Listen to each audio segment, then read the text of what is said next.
Bonjour, nous voici arrivés à une des plus intéressantes et difficiles énigmes de la Bible, l'arbre de la connaissance du bien et du mal. Voyons sans plus tarder les versets relatifs à cet arbre dans le chapitre 2. L'Éternel Dieu prit l'homme et le plaça dans le jardin d'Éden pour le cultiver et pour le garder. L'Éternel Dieu donna cet ordre à l'homme: tu pourras manger de tous les arbres du jardin, mais tu ne mangeras pas de l'arbre de la connaissance du bien et du mal, car le jour où tu en mangeras, tu mourras. En traduction littérale, on dira: et il prit tétragramme Elohim, le Adam, et mit lui dans le jardin Éden pour travailler et garder lui. Et commanda tétragramme Elohim à le Adam, disant: de tout arbre, le jardin librement tu peux manger, et de arbre, la connaissance du bien et du mal, pas tu dois manger, car le jour où tu manges de lui, sûrement tu mourras. Alors les questions nous assaillent immédiatement. Dieu, pendant les 6 premiers jours, n'a créé que des choses bonnes. Comment cet arbre peut-il être mauvais? Le texte qui suit, où Ève est trompée par le serpent et conduite à considérer positivement le fait d'en manger, est bien connu. On dira dans un premier temps que l'arbre est un symbole supérieur à un simple arbre. Il représente un choix. Ok, mais en ce cas, la question suivante ne peut que nous assaillir. Si un tel danger réside dans le fruit de cet arbre, pourquoi Dieu l'a-t-il planté dans le jardin? Quel père mettrait dans son jardin un arbre aux fruits vénéneux?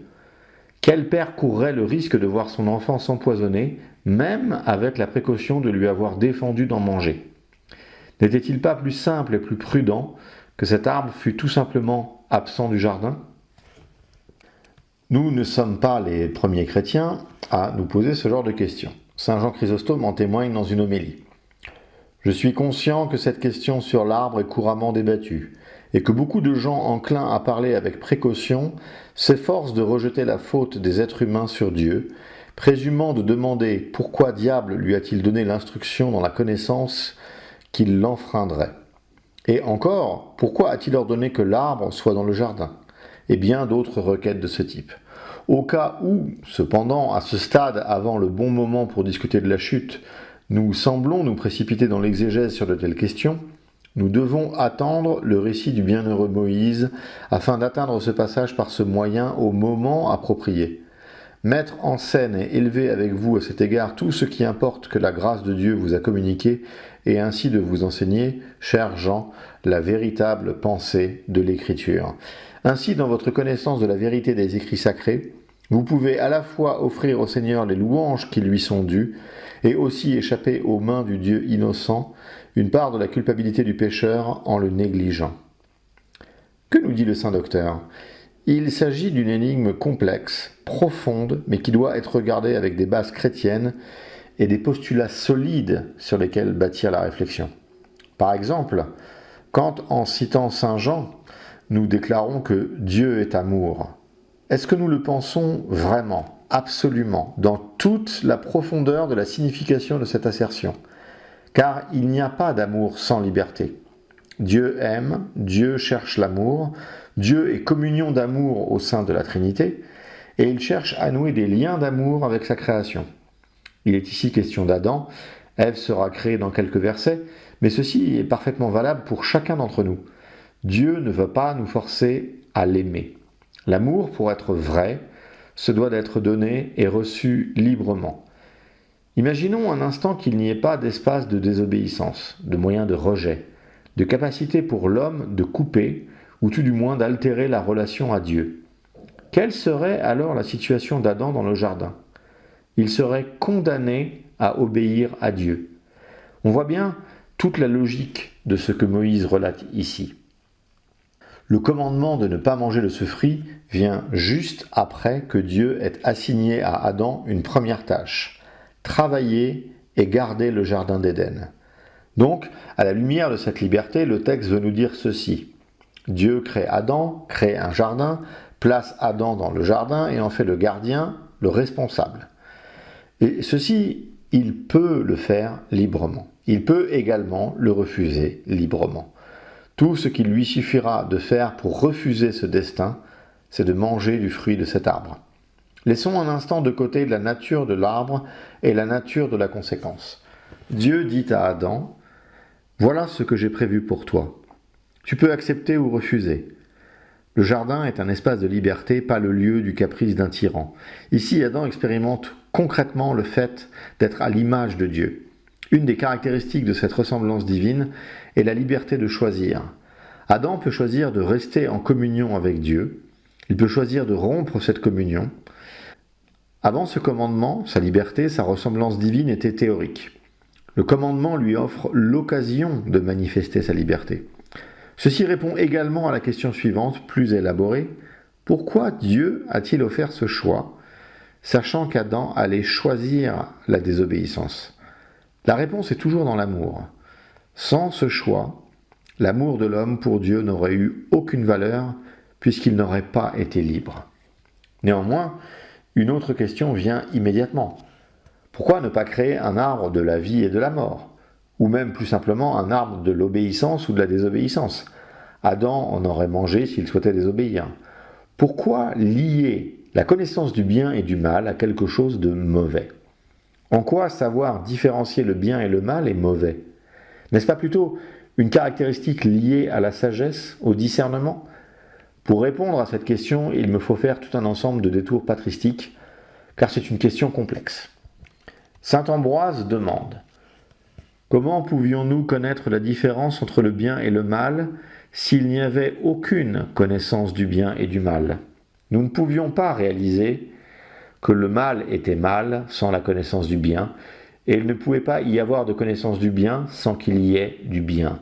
Et de même, nous n'aurions pu savoir ce qui est bon, à moins qu'il n'existe une connaissance du mal. D'ailleurs, il existe des substances amères et empoisonnées, dont on a découvert qu'elles avaient un effet salutaire sur la santé de l'homme. Ainsi, ce que nous regardons la plupart du temps comme mauvais peut se révéler bon. Ainsi, de la même façon que le poison peut avoir un effet bénéfique pour le corps en entier, de même Dieu a établi la connaissance du bien et du mal, de façon à ce que tout puisse en bénéficier. Ce commentaire est absolument central, capital. Ambroise nous démontre que les notions de bien et de mal sont très complexes, mélangées même. On dira, eh bien justement, raison de plus pour savoir bien distinguer entre l'un et l'autre. Revenons à la philologie sur l'hébreu. Connaître, connaissance, est le terme utilisé aussi bien pour la connaissance intellectuelle que les rapports intimes entre époux. Il s'agit donc de quelque chose qui n'est pas exclusivement intellectuel. C'est aussi une connaissance charnelle, d'expérience. Saint Ambroise le touche justement en parlant du corps, des poisons qui sont des médicaments. Adam et Ève ont mangé un fruit qui mélangeait le bien et le mal dans une connaissance immédiate et corporelle. Il ne s'agissait pas de suivre un enseignement philosophique abstrait sur le bien et le mal. Il s'agissait de faire l'expérience du mélange du bien et du mal. Approfondissons la notion de mélange. Il ne s'agit pas de la connaissance du mal et uniquement du mal. Il ne s'agit pas non plus de son opposé. Il s'agit du mélange des deux. Il s'agit de rentrer dans quelque chose où finalement tout n'est pas complètement mauvais et tout n'est pas complètement bon. Il y a toujours un peu des deux, dans des dosages différents selon les circonstances. C'est faire rentrer en soi la possibilité du mélange du bien et du mal. Saint Grégoire le théologien a un commentaire assez stupéfiant sur ce fruit et l'interdiction d'en manger. Notre illustre Père explique dans son second sermon pascal. Dieu a donné à Adam une loi comme matériau pour son libre arbitre d'agir. Cette loi était un commandement quant aux plantes auxquelles il pouvait consommer et à celles qu'il ne pouvait pas toucher.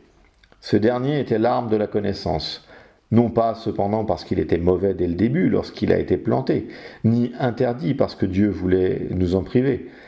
Que les ennemis de Dieu ne remuent pas la langue dans cette direction ou n'imitent pas le serpent. Mais cela aurait été bien s'il avait été pris au bon moment.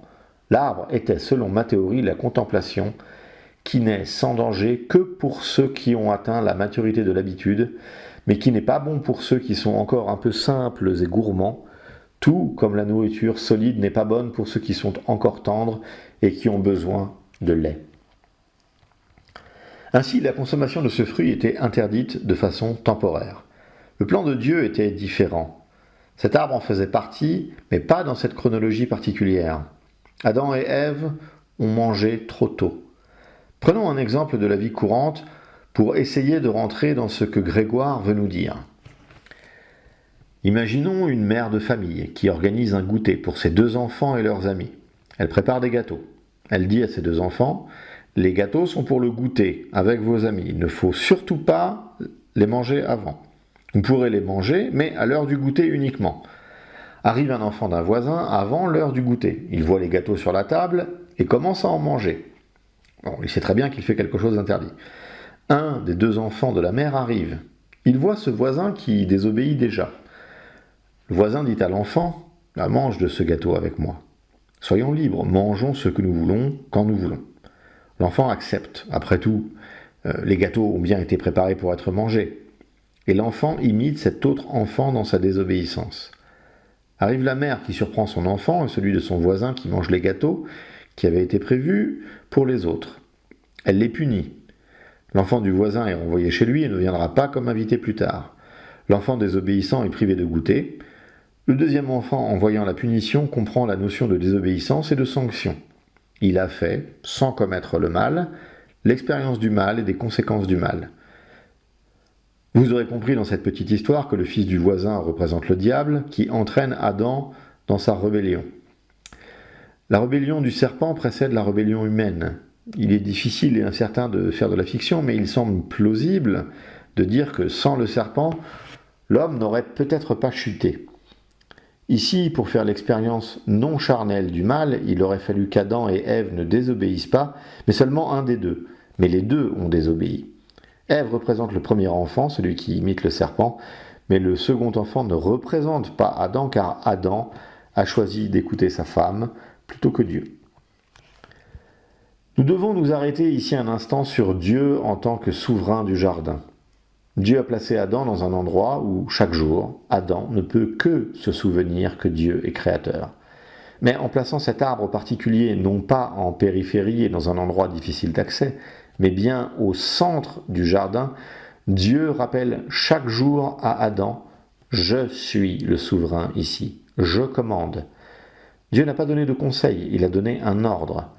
Tertullien a des développements très intéressants dans son traité « Réponse aux Juifs » sur cette notion de commandement.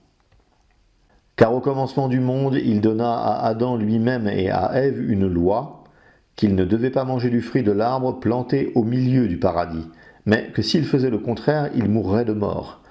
Loi qui aurait été suffisante pour eux si elle avait été observée. Car dans cette loi donnée à Adam, nous reconnaissons en germe tous les préceptes qui ont germé ensuite lorsqu'ils ont été donnés par Moïse. C'est-à-dire que tu aimeras le Seigneur ton Dieu de tout ton cœur et de toute ton âme. Tu aimeras ton prochain comme toi-même. Tu ne tueras pas. Tu ne dois pas commettre d'adultère. Vous ne volerez pas. Faux témoin. Tu ne prononceras pas. Honorez votre père et votre mère. Et ce qui est à un autre, ne le convoiterez-vous pas. Car la loi primordiale a été donnée à Adam et Ève au paradis comme le sein de tous les préceptes de Dieu. Bref, s'ils avaient aimé le Seigneur leur Dieu, ils n'auraient pas contrevenu à son précepte. S'ils avaient habituellement aimé leur prochain, c'est-à-dire eux-mêmes, ils n'auraient pas cru à la persuasion du serpent, et ainsi n'auraient pas commis de meurtre sur eux-mêmes, en tombant de l'immortalité, en contrevenant aux préceptes de Dieu.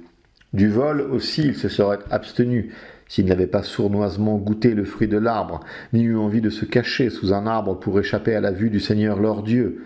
Ils n'auraient pas non plus été associés au diable, affirmant le mensonge en le croyant qu'ils seraient comme Dieu.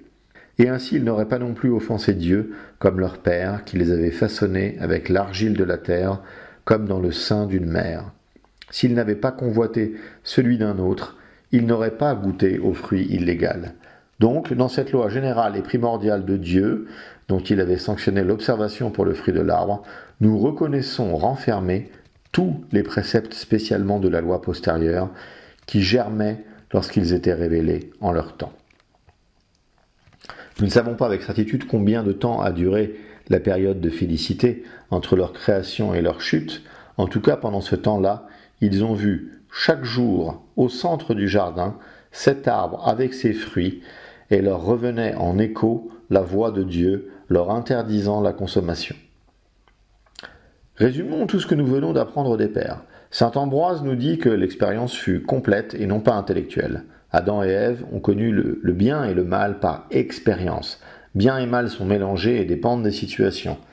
Saint Grégoire de Nazianze nous enseigne que le fruit n'était pas mauvais en soi, qu'il était même prévu d'en manger plus tard, mais que ce choix reflète finalement la désobéissance. Vous connaissez peut-être cette petite histoire qui montre bien qu'il est difficile de dire si quelque chose est bien ou mal. Un élevage de chevaux est tenu par 3 hommes, que nous appellerons le grand-père, le père et le fils. Un des chevaux s'échappe. Le père dit « C'est mauvais, nous avons perdu un cheval. Ce sera très compliqué de le retrouver en cette saison. » Le grand-père déclare « Comment savoir si c'est bien ou mal ? Voyons ce qu'il se passe. » Le fils part à la recherche et, ô chance incroyable, il retrouve le cheval perdu qui s'était agrégé à un groupe de 9 chevaux sauvages et il parvient à les capturer tous. Il rentre donc avec 10 chevaux. Le père exulte de joie. C'est une formidable nouvelle, quelle chance nous avons. Le grand-père répète « Comment savoir si c'est bien ou mal ? Voyons ce qu'il se passe. » Et le fils commence à dresser les chevaux sauvages, et l'un est particulièrement rétif au dressage, et au comble de malheur, le fils chute et se brise une jambe. Le père enrage. Juste maintenant, quand c'est le pire, qui va m'aider ? C'est une catastrophe. Le grand-père répète « Comment savoir si c'est bien ou mal ? Voyons ce qu'il se passe. » Un grand général arrive quelques jours plus tard dans le village et réquisitionne tous les hommes jeunes et valides pour mener une grande guerre de conquête. Le fils étant invalide, échappe donc à cette guerre. Le père est soulagé. Quelle joie que mon fils ne parte pas à la guerre. Et le grand-père de conclure « Comment savoir si c'est bien ou mal ? Voyons ce qu'il se passe. » Ce petit conte illustre parfaitement la difficulté de saisir le bien qui se renferme dans le mal et le mal qui se renferme dans le bien. Depuis que nous avons mangé de ce fruit, notre compréhension est limitée. Saint Paul crie son impuissance et rappelle qu'il fait le mal quand il veut faire le bien. Et cette impuissance doit nous rappeler à la modestie et à la sottise finalement de considérer qu'il est bien de savoir différencier bien et mal. Dans l'absolu, c'est bien, oui, mais cela n'est pas possible pour nous. Nous sommes limités. Nous ne connaissons pas l'avenir, l'enchaînement de toutes les causes, de toutes les conséquences. Joseph, vendu par ses frères, calomnié par la femme de Potiphar et jeté en prison pendant 12 ans. Si nous ne regardons que cela, bien évidemment, c'est mal. Mais si nous voyons la suite, comment il devient vice-pharaon et sauve des centaines de milliers de personnes de la famille, évidemment, c'est bien. Nous ne comprenons pas l'enchaînement de l'un à l'autre. Dieu, lui, le voit. Lorsque Dieu a choisi de plonger la Russie dans l'effroyable parenthèse bolchevique, cela a permis à toute une émigration russe de faire découvrir le vrai christianisme à un Occident laissé à la merci des hérésies protestantes et romaines. Dieu a rendu à l'orthodoxie une dimension missionnaire qu'elle avait peut-être un peu laissée de côté. Ainsi, lorsque Adam et Ève ont mangé de ce fruit, ils ont eu la folie de déclarer leur autonomie dans la décision de juger ce qui est bien ou mal. C'est pour cela que Dieu prévient que la conséquence est la mort. Nous verrons ceci plus en détail au moment de la transgression elle-même, dans d'autres vidéos. Mais ici, Dieu ne punit pas, il prévient. Il dit « Si tu te détaches de moi, ta vie, pour choisir seul ce qui est bien ou mal, mécaniquement, tu te coupes de moi. Si tu te coupes de la vie, tu vas mourir. » Si un homme part dans le désert sans eau et qu'il meurt de soif, ce n'est pas la faute de l'eau. Il ne faut pas voir ici une punition de Dieu, un châtiment, conséquence de la désobéissance. Il s'agit ici d'expliquer les conséquences qui accompagnent les actes.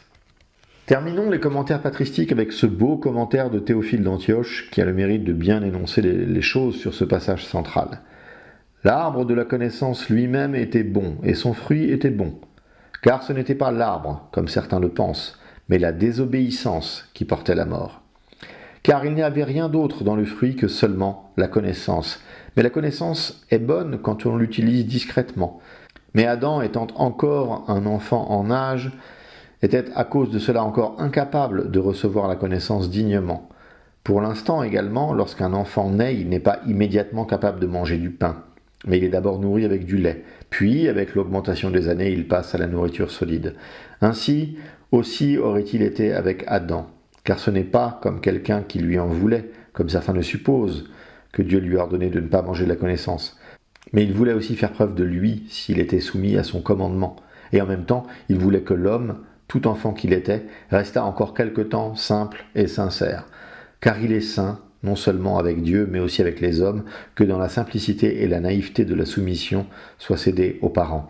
Mais s'il est juste que les enfants soient soumis aux parents, combien plus au Dieu et Père de toutes choses, écrit-il à un certain Autolycus. Peut-on dire que Dieu a pris un risque avec nous, qu'il nous a mis dans une position qui était finalement au-dessus de nos forces? C'est vrai si on en reste à ce récit, mais Dieu voit de la Genèse à l'Apocalypse, il voit tout. Nous en savons plus sur ce qui était prévu qu'Adam et Ève. Et Dieu a permis cette chute parce que derrière, il y a la possibilité de la rédemption. Ce serait absolument effroyable s'il n'y avait pas derrière le Christ qui puisse rattraper les choses. Avant de conclure, une question que tout le monde s'est posée au moins une fois. Quel type de fruit, quelle sorte d'arbre était-ce? L'image d'Épinal sur ce point est la pomme. Rien dans le texte ne dit que cela était une pomme ou que l'arbre était un pommier. Cette connaissance populaire est fausse, vient semble-t-il du latin où les mots pomme et mâle sont très proches. Mais une fois que l'on sait que ce n'était pas une pomme, on n'est pas plus avancé. Eh bien, c'était une figue. Déjà, le texte avait laissé un indice relativement important. Lorsque Adam et Ève prennent conscience de leur nudité et qu'ils veulent cacher cette nudité, ils prennent des feuilles de figuier. Le plus probable est donc qu'il y a eu une instantanéité de la compréhension de la nudité, et comme ils avaient mangé du fruit d'un figuier, le plus naturel était de prendre ce qui était immédiatement disponible à portée de main, une feuille de figuier. C'est ce que rapporte le triote de Carême, agrémenté des explications de Nicéphore Calixte Xanthopoulos, qui y a ajouté un florilège des traditions de l'Église. Une dernière chose, le choix d'Adam est très actuel et il nous concerne tous. Chaque jour, que choisissons-nous pour définir ce qui est bien ou mal? Nous avons ce témoignage qui nous dit que la première fois où nous, humanité, avons cru pouvoir tout maîtriser et comprendre seuls, cela s'est mal passé. Est-ce une invitation à ne plus rien juger comme bon ou mal? Au contraire, c'est un avertissement qui dit « Sans Dieu, tu ne comprendras rien, mais avec Dieu, tu peux reconnaître, mesurer. » L'enseignement de Dieu ou les sagesses du monde? L'Église ou Satan?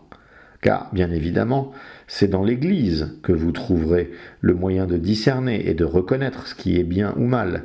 Chaque fois que vous donnez du crédit à une sagesse du monde, à une philosophie du monde, à une doctrine politique du monde, vous reproduisez l'acte fou d'Adam et Ève dans le jardin d'Éden.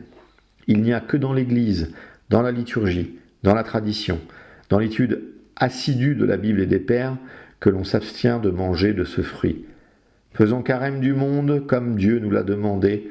La nourriture qu'il nous prépare est tellement meilleure. Mais cette nourriture ne se trouve que dans les catacombes. À bientôt.